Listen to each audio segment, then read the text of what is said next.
Welcome to All Power to the Developing, a podcast of the Eastside Institute, where social justice, human development, and community building come together.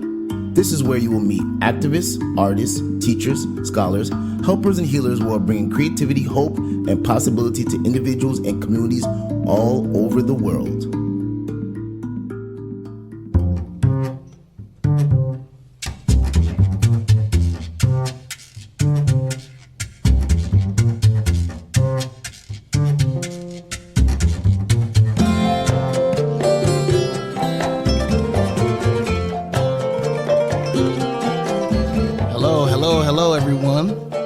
Welcome to All Power to the Developing.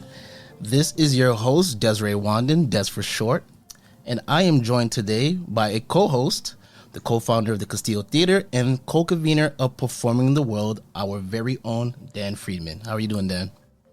I'm doing good. Hello, everybody. Yes. It's always good to have you on board on All Power to the Developing. We have a very, very special guest today, Hanna Schrock, co-founder and director of programs at Imagine Brave Spaces. Catherine is an inspiring activist, educator, performer, and writer whose work bridges the worlds of art and social change. Through Imagine Brave Spaces, she empowers communities to engage in courageous conversations and creative actions and spark transformation. Catherine's innovative approach combines storytelling, performance, and education to tackle some of today's most pressing issues. Join us as we explore her incredible journey and the impact of her groundbreaking work. Welcoming to All Power to the Developing, Catherine. How are you doing, Catherine? Doing well, thank you. Thank you for that introduction, Des. Hello, Dan, an old friend. Hello. Yep. Yes. We go back away. Thank you so much for being on All Power to Developing. Looking at your bio and looking at your website and looking at a lot of your work, there's one word that comes up, and that word is activism. Mm. Where does activism go back to for you? Yeah. I think that I was exploring activism before I knew what it was and that I was an activist. I do identify with that word.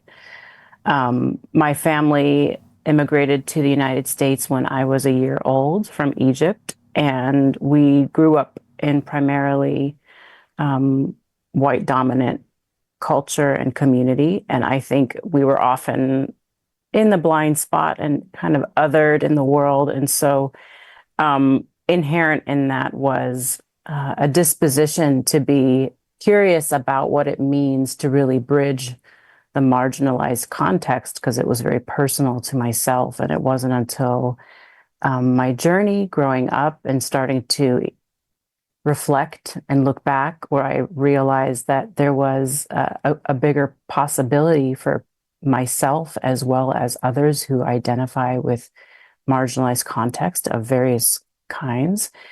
So I guess I would say, to put it simply, I was nurtured into it because of my lived experience. And I think that activated in me not only curiosity, but also deep empathy and even a vision toward what it would mean to build bridges whereby there is an opportunity for radical equity and belonging for all people.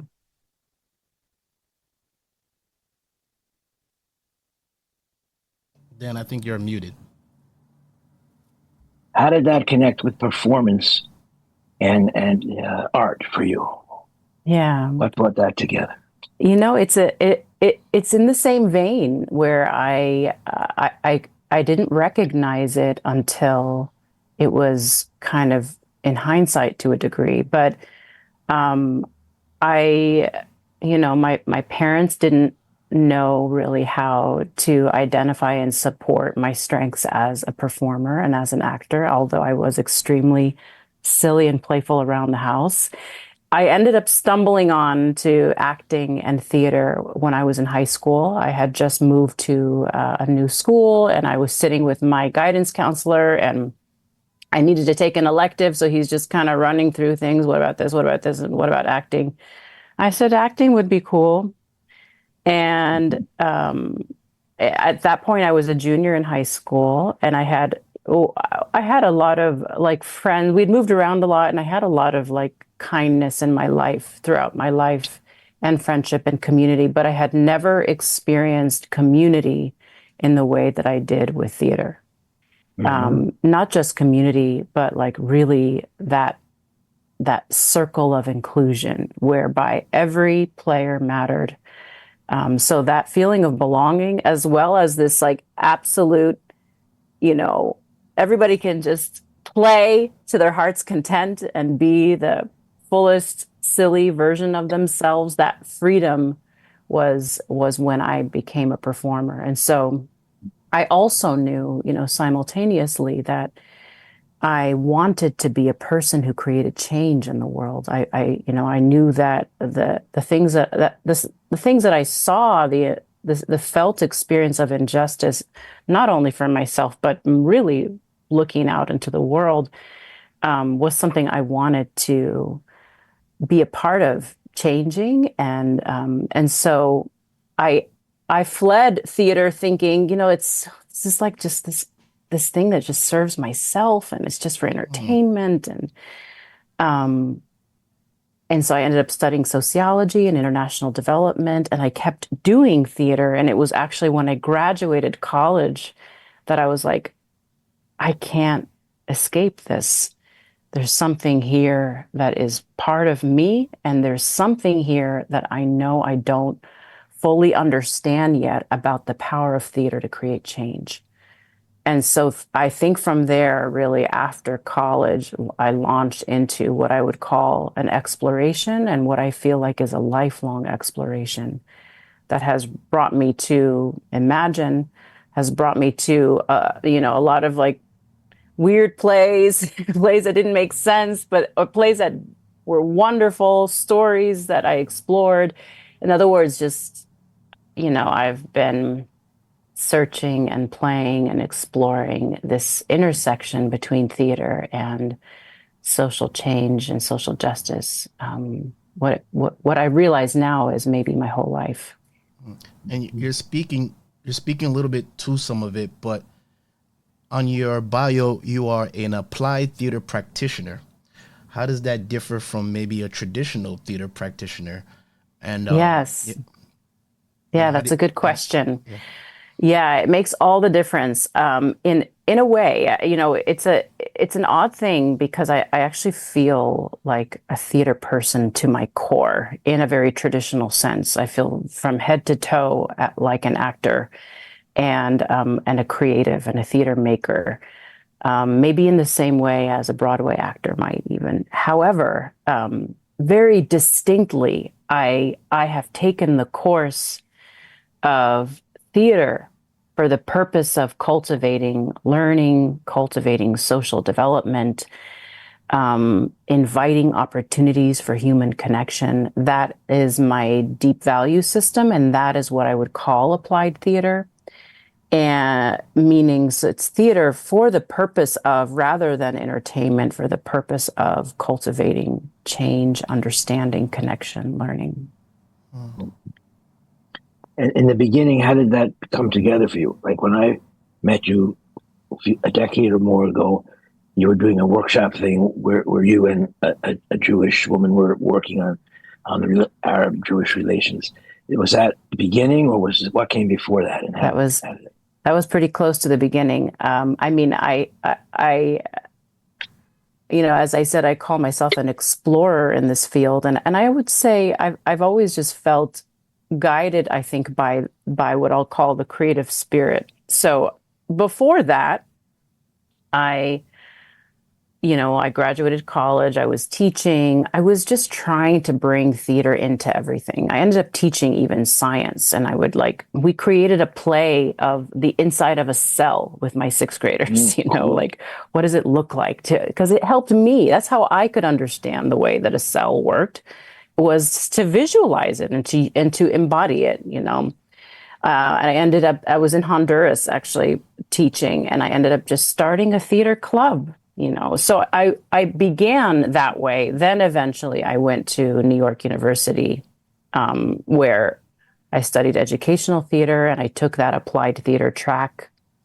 And that's where I met Simnia, who you're talking about. We created a play called Shalom Sahbiti, which is really a dialogue through movement, through storytelling, through reflecting on the politics and the war between Arabs and Jews, Arabs and Israelis.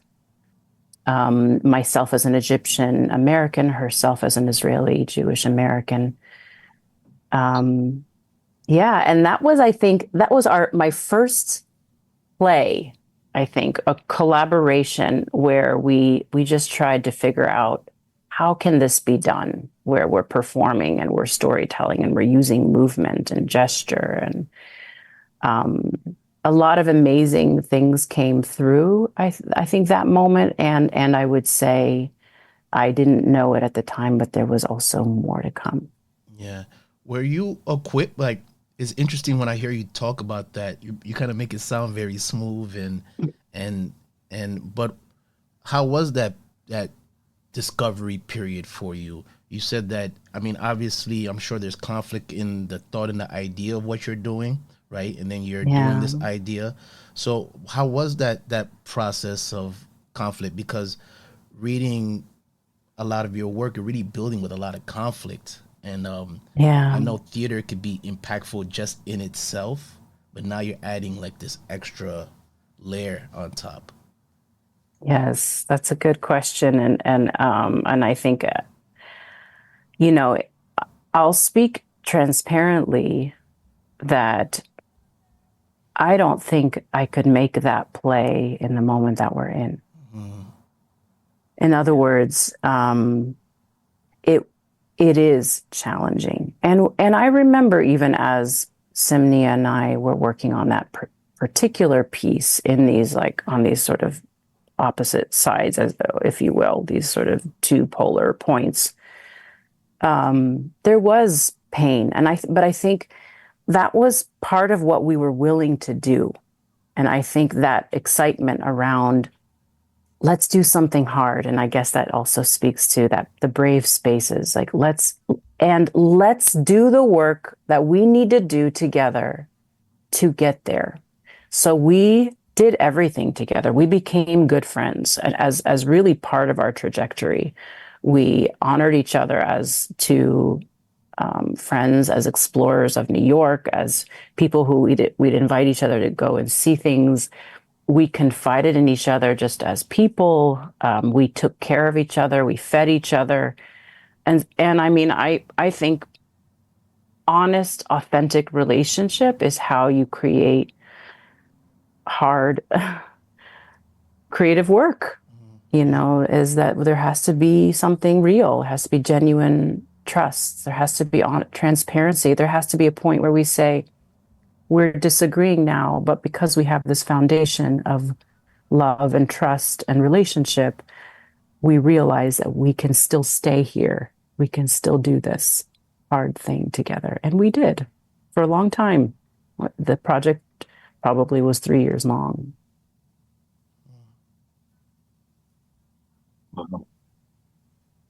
And I don't know how much of the detail we want to go into, but how did all that then lead you to imagine brave spaces? Yeah. At some point, so I mean, I joke about this sometimes. I've never had a quote unquote real job. I've been a freelancer and an artist, educator, activist my whole adult life. But what was happening, I think, since, that was like 2006 when I first started at NYU and all that. What was happening is I was incurring projects of my own. I was making plays produced by other companies. I was writing curricula and lessons and, with other organizations and so on. And I was on, as I was calling it, this exploration, this journey of figuring out how to do this work in these different sectors. I was traveling, I did some of this work internationally, and I was developing programs for companies out in East Africa and North Africa, and until really, I mean, until 2021, when it became very clear to me, for a lot of reasons. There were a number of factors that it was the right time to put all of our projects under one umbrella. Like it was maybe a moment of confidence, you can say. It was a moment of conviction. It was a moment of, I can shed a lot of these other things. I know what I want to do. We know what we want to do because I co-founded it with Peter. And that is creative engagement. And that is applied theater, very clearly, because I think as I was working with these other organizations, there were sometimes mixed values, you know what I mean? But I think it was just a moment of focus and clarity and confidence. And we started Imagine. And can you kind of, I mean, can you kind of speak about the motivation? I mean, you shared a little bit about the work you were doing earlier in different facets, and was the motivation between you and Peter? Making the assumption to imagine brave spaces, literally imagine brave spaces. Yeah, actually, that's good. That can speak to maybe a little the origin of the name. Um, actually, this came to me in the middle of the night. The name Imagine. We often say imagine, and it's a bit of a tagline, the brave spaces part of it. But in fact, this idea of Imagine has been in my creative sphere since even before, on some projects that I did in New York when I was living there. But there is actually this, I was influenced by a theological concept actually called the prophetic imagination, which basically spoke to the role of prophets. The role of a prophet is to help people to see what is not yet there, or to picture the possibilities of what can be. You know, that's what prophets do. And as artists, we have the ability to offer prophetic words, if you will, to help people, to invite people into casting a vision for what is possible in the world, for how we can do better by ourselves and by each other. You know, we can heal our planet. We can be better caretakers for our planet. We can practice other ways of being in moments where society and culture dictates something otherwise, you know. So I think that's at the heart of who we are as a company, and influenced really by your community and other communities, is this idea of inviting folks into a new imagination. You know, a very simple example of this might be in our work with children, and adults, but children, I think, is right now where we work daily. And, you know, simply doing a mirroring activity where we ask them to make eye contact and move with each other at the same time, and ask them, how was that for you? What was that like? And they'll say, it's awkward. And we'll say, how come? I don't know, making eye contact. And we'll say, what is it about the eye contact that feels awkward? I'm not used to it. We'll say, yeah, it's not something that is considered to be sort of quote unquote normal. And what does that mean for us? And do we want something different? You know, and that, I think that is the path of a lot of our youth work, which is basically just going deep on theater activities to really allow children to question culture and to grow other social and emotional skills, to get better at collaborating together, you know, to get better at being themselves or telling a story,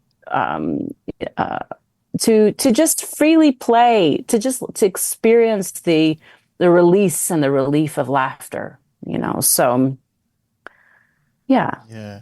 Mm. It's And interesting when you describe the exercise and the response of the kids saying awkwardness, and you would think to be a part of the theater, there's a lot of awkwardness between the movement and the singing and portraying of characters.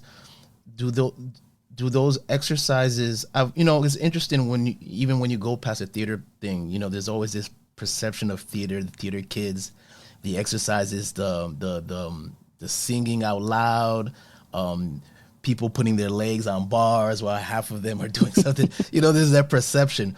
But these exercises, can you speak a little bit to them, like how they help people kind of break out of that Yeah. awkwardness and allow them to express themselves? I just found that very interesting.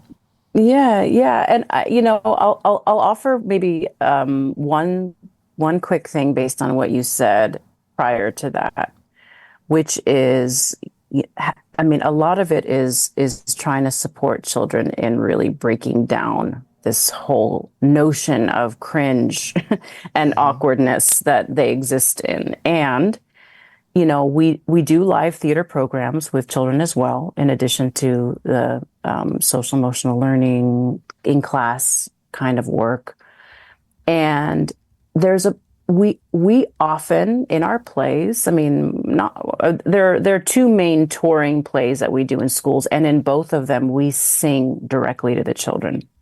We look in their eyes and we sing. In one of them, we surround them in a circle. We surround the whole audience and sing to them. And it got to a point where there was so much snickering that one of the lead actors was like, "I'm not sure we should be singing anymore. I wonder if we should cut it." And the journey we went on, of course, I'm always trying to support my actors because I don't want them to feel bullied by the children, but I don't want them to lose the opportunity to have singing in the room with them. And so I think like part of the journey for us is to say they may put their awkwardness on us even because of how heavy that thing is, but they deserve a song. They deserve music. And someone in that room, if not all of them, really loves that moment where we sing to them. It's usually at the beginning and the end of the play, Yeah. And so I also think it's the kind of bearing witness as a big part of our performance. Bear witness to people singing directly to you while looking in your eyes. Bear witness to someone who is going to step in and tell a vulnerable story in front of everybody because, and I'll say with like, I'm humbled to say we've created a, a safe and brave enough space for them to do that. And how incredible that they get to see each other do that. Yeah. And that's the forum theater work, which I can share more with you about as Yes. well. And But does that start to answer your question a bit? Like absolutely. we just sometimes it's about doing it in spite of it and inviting them to join in at their own pace, and they get there. And we're fortunate with the schoolwork to have also regular visits with them. We work with them oftentimes 12 or more sessions, sometimes even up to like 50 sessions all year round in after school. That's amazing work. We're going to continue to dive more into Imagine Brave Spaces when we come right back. Forum theater, interview theater, playback theater, and I'm sure there's a lot more. We'll be right back after this short message from our associate director. All power to the developing.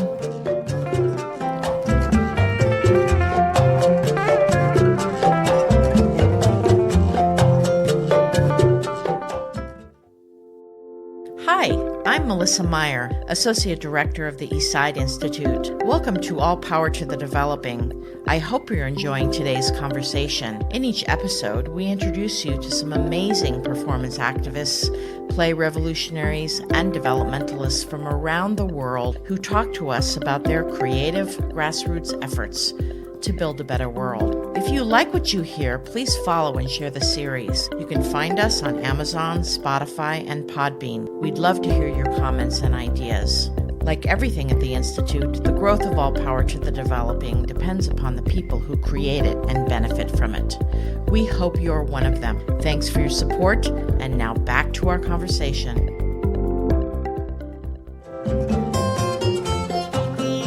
Welcome back. We are back on All Power to the Developing with our very special guest, Hanna Schrock. And we have our co-host, Dan Friedman. We are back.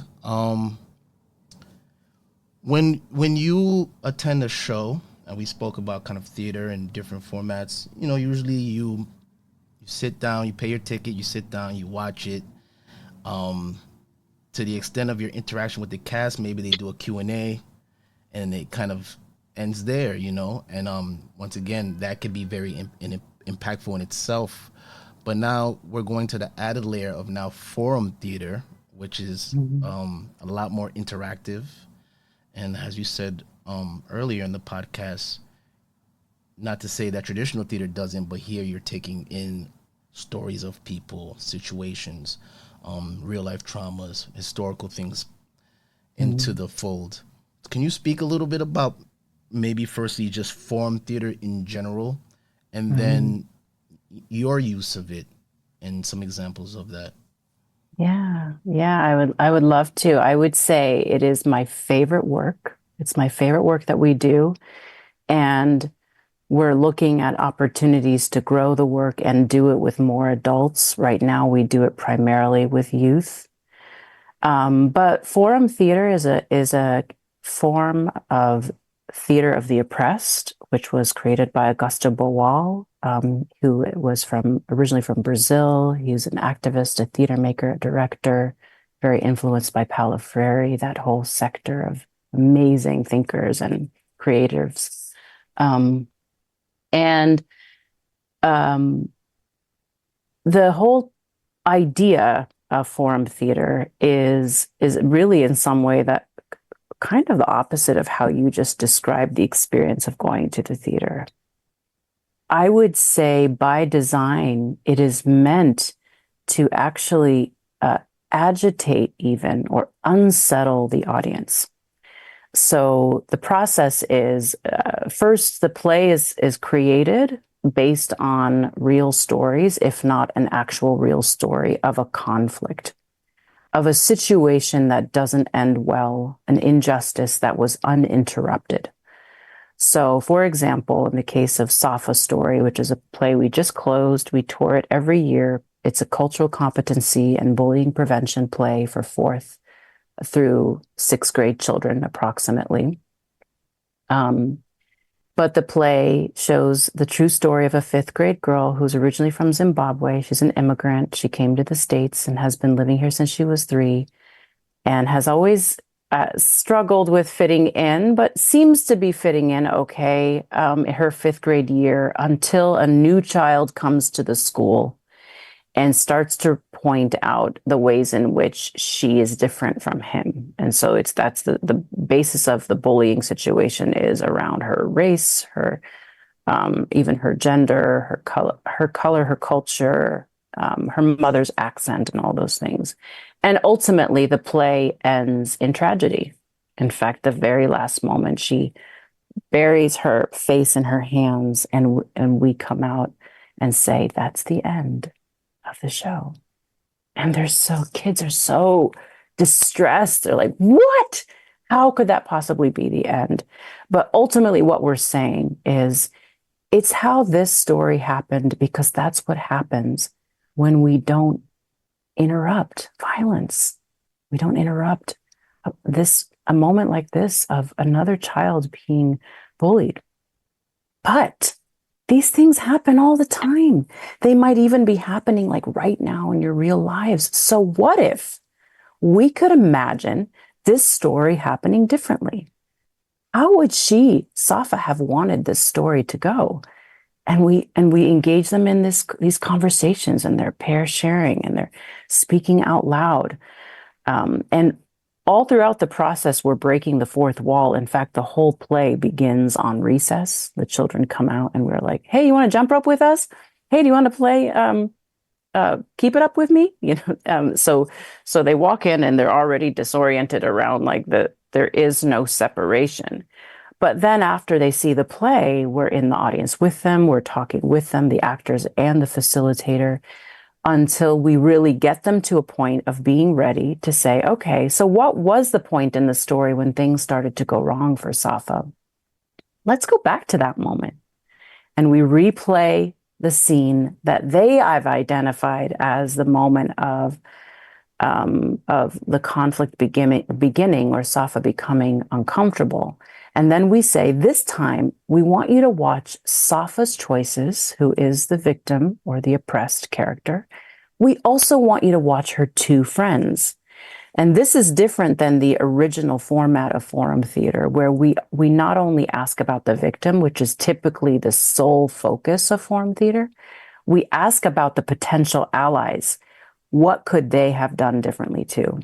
So we take the audience through a series of moments of various things that happen throughout the short play, the 30-minute play. And we say, if you see something that these three people could do differently, stop the play. And they do. They stop it.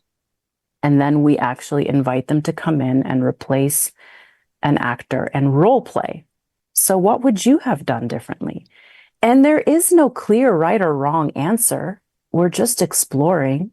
You can try things out, and if someone has another idea, we'll try that out. So it's really that that space of permission and safety and celebration, huge celebration once they're done, a musical celebration when they've had their moment of trying it out.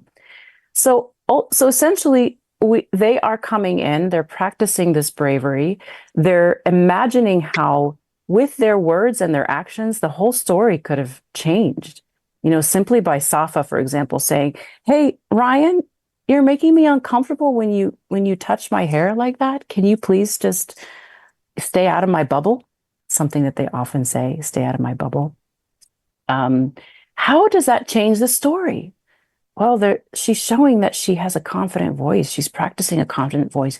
She's asking for what she needs. Can we get what we need if we don't actually verbalize it, right? So it's this beautiful excavation of ultimately showing them the power that they have in very simple things, in just changing how I say something, or sometimes even just changing where I place my body.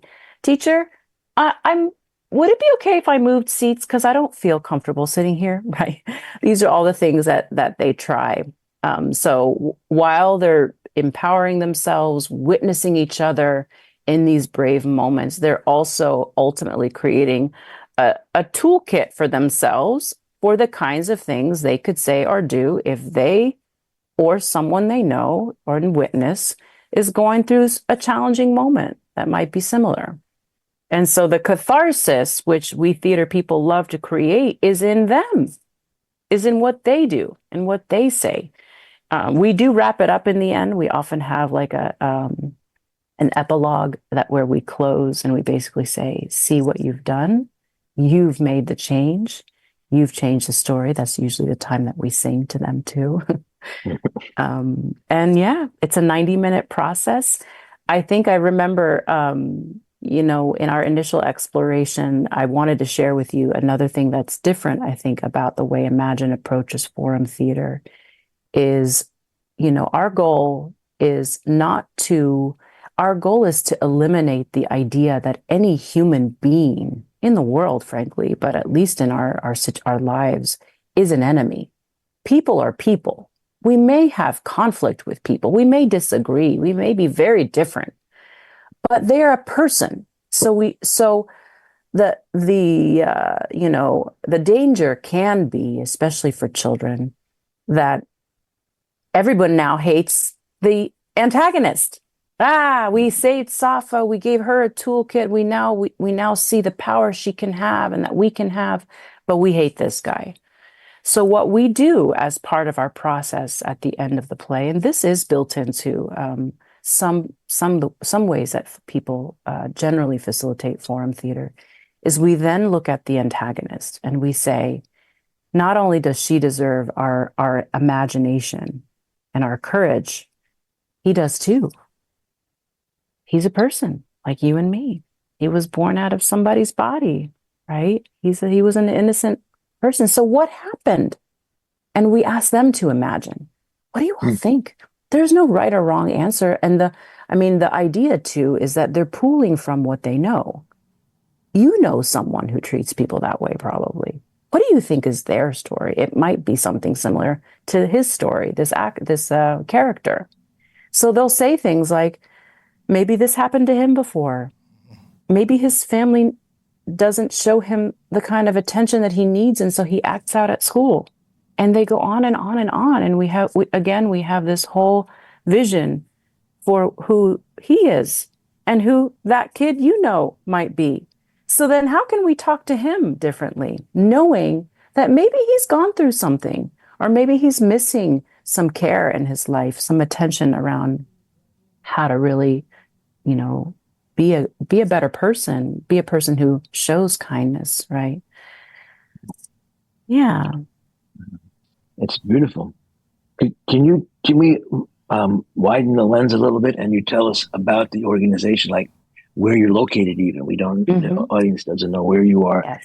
And what the various programs are that you do. Sure. Yeah. So we are located in the city of San Diego. We all work remotely because so much of our work is on sites. We work in schools. We work with the city of San Diego. We work in community centers. We borrow spaces. We usually go to where people are.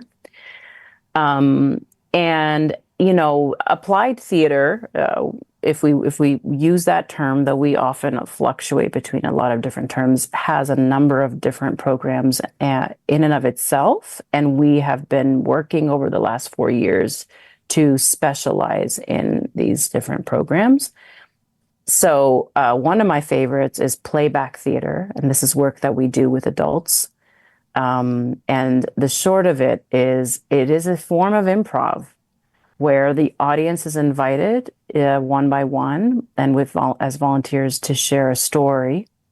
And then the improv team and the improv musicians, the actors and the musicians, then replay the story. But the invitation is, rather than, again, there's always a little bit of a flip on how we typically see improv, rather than us doing it for the sake of exaggeration or comic effect.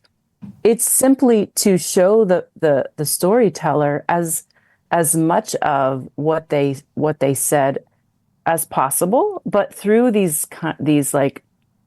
templated designs. It's a kind of poetic performance back to the audience, with the hope that once again we're honoring vulnerable stories, we're honoring true stories, we're helping people bear witness, we're knitting us together through the act of reflection, storytelling, music, improv, flow.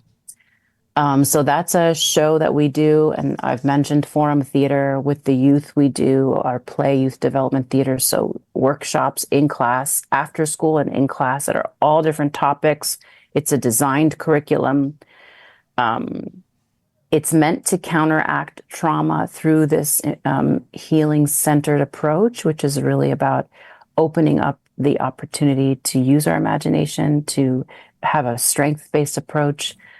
And then we do use interview theater as well. We use that recently. We've used it with some of our partnership with the city of San Diego, which in some ways operates kind of like research, where you have a particular topic. For example, with the city of San Diego, they asked us to engage the public around the question of, what does inclusive engagement mean?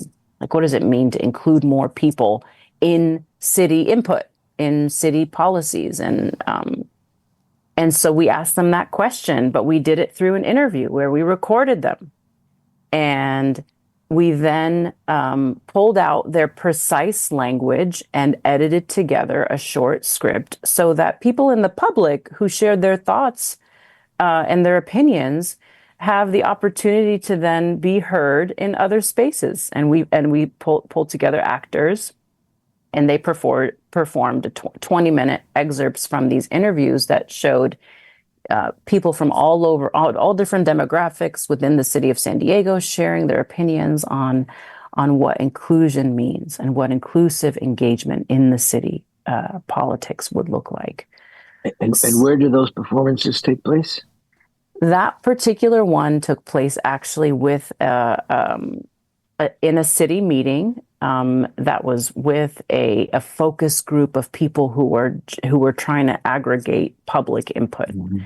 But they really can happen all over, and sometimes we record it. But as you know, we're live theater people. Like the idea of us presently being able to show these moments is of importance to us.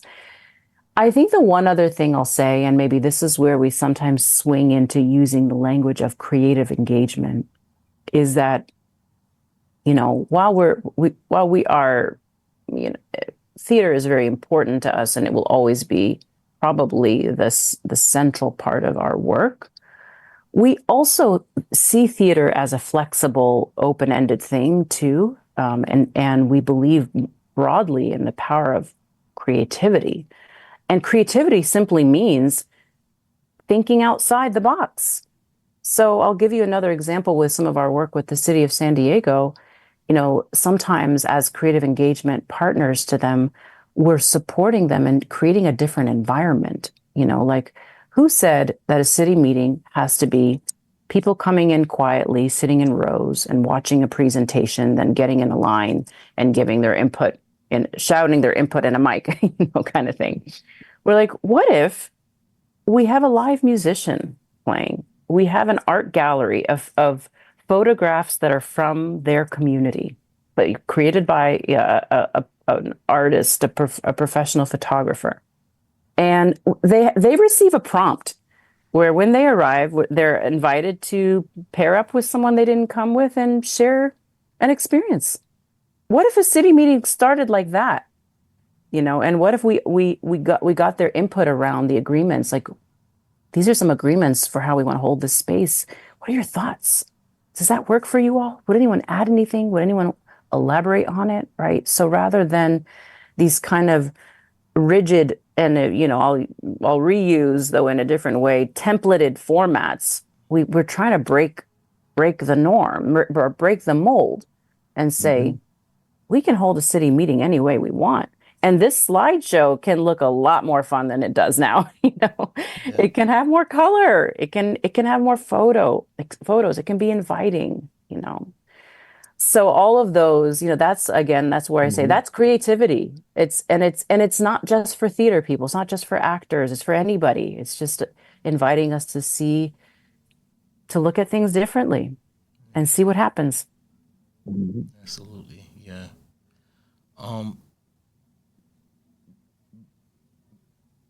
You're dealing with a lot of very heavy subject matters. I see you guys created something around human trafficking.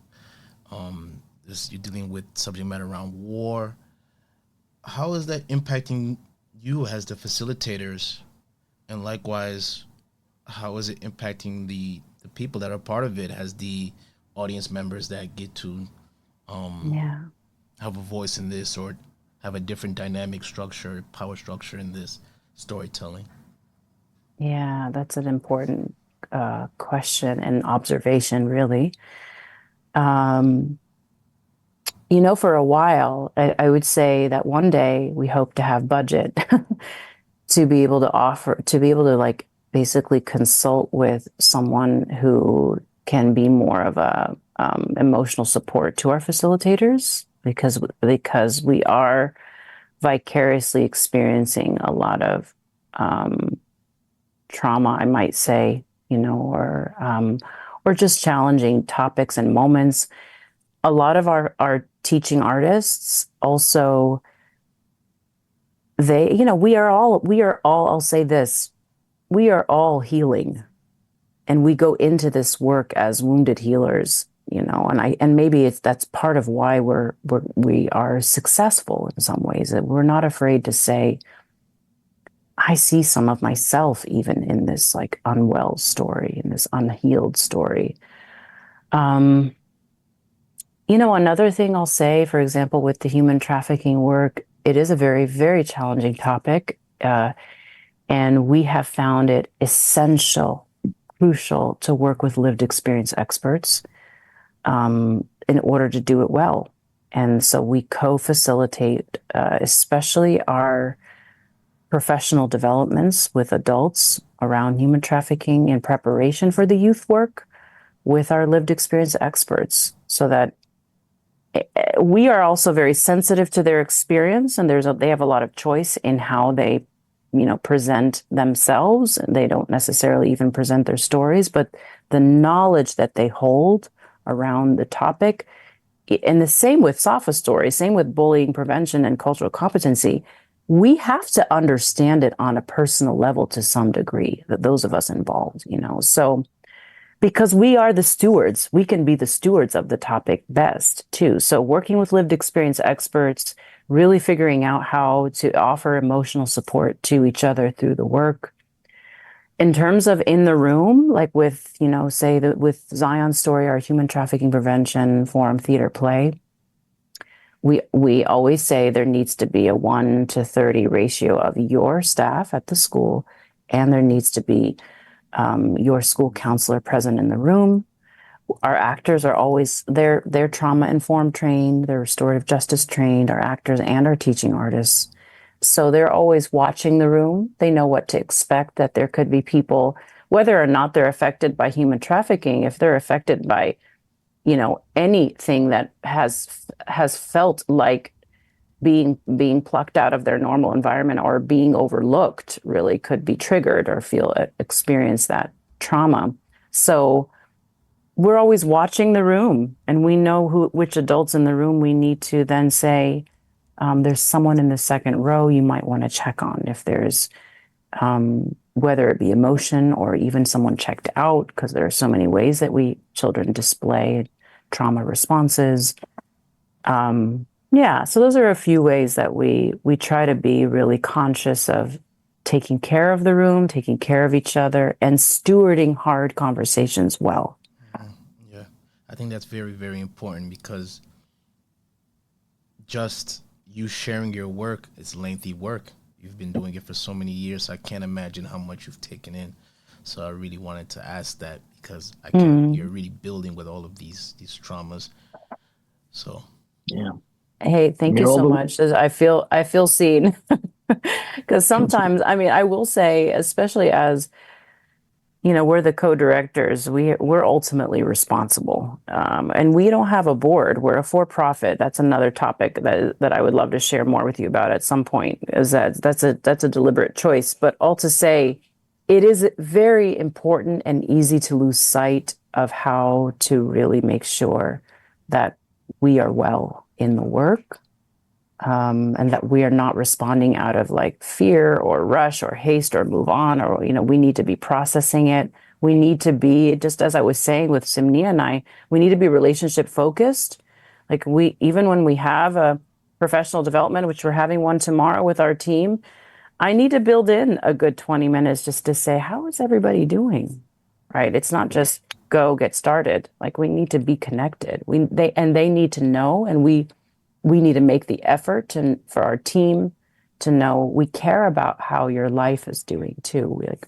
We see you as a whole person, and we are often the last to see ourselves that way, because we're looking after everybody else. So I just want to say thank you, and that's a helpful reminder and observation. Yeah. This is not a question so much as an observation, and through everything you're talking about, bravery, courage is involved, both for the facilitators, the creators, and also for the way the audience is, for the audience engagement. And just, do you have any last thoughts, because we're running out of time, on the relationship between bravery and imagination? Yeah. I think I would say, isn't it a courageous thing to dream and to hope that things could be better? Yeah.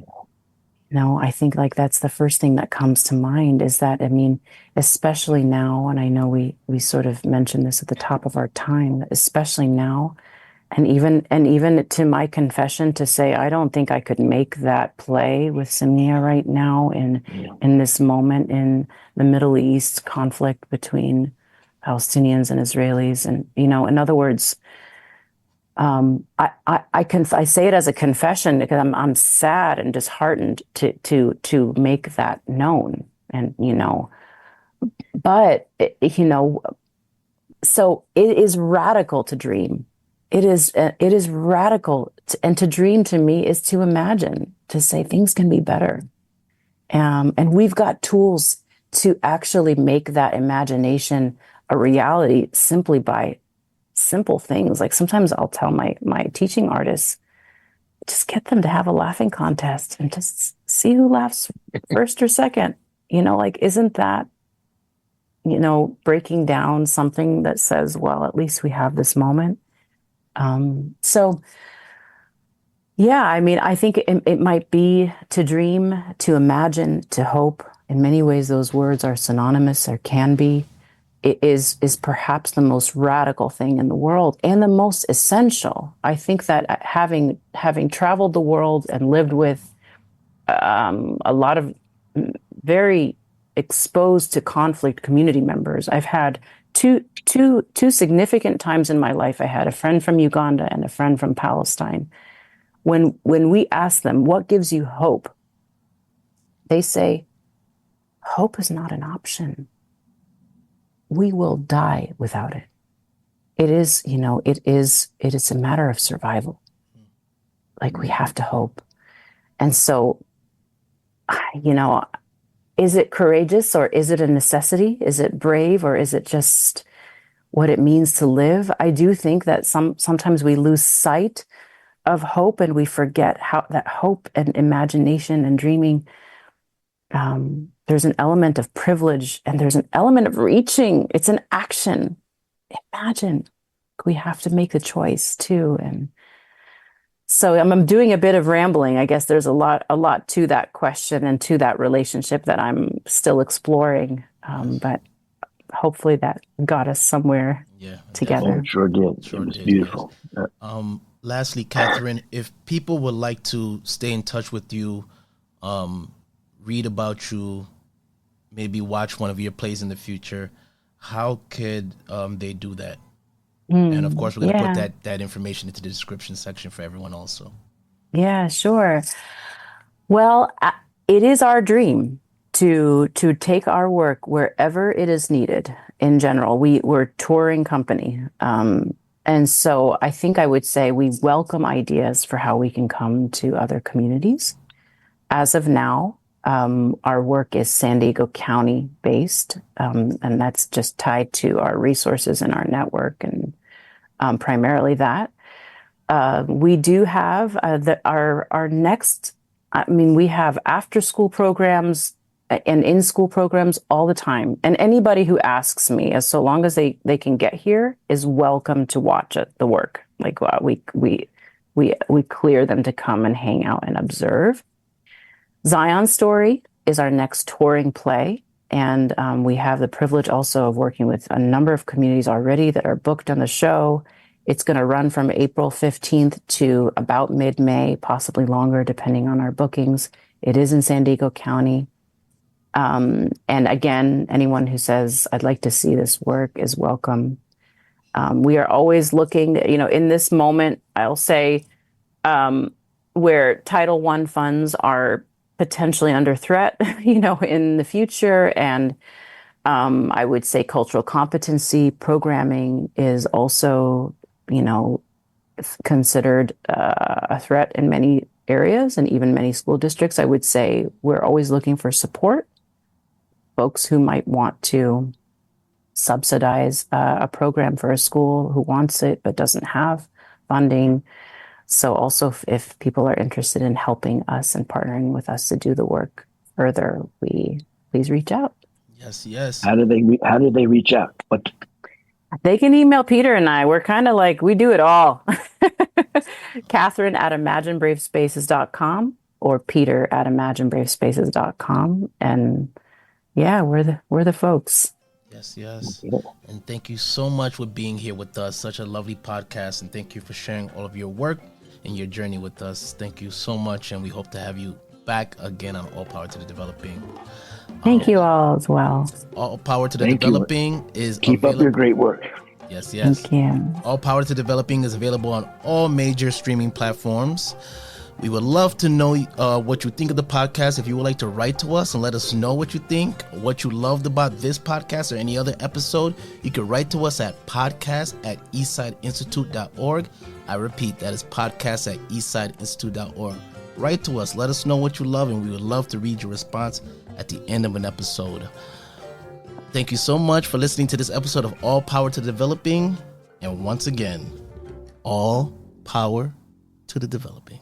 All Power to the Developing was made possible in part by Growing Social Therapeutics, the Baylor Wolf Fund,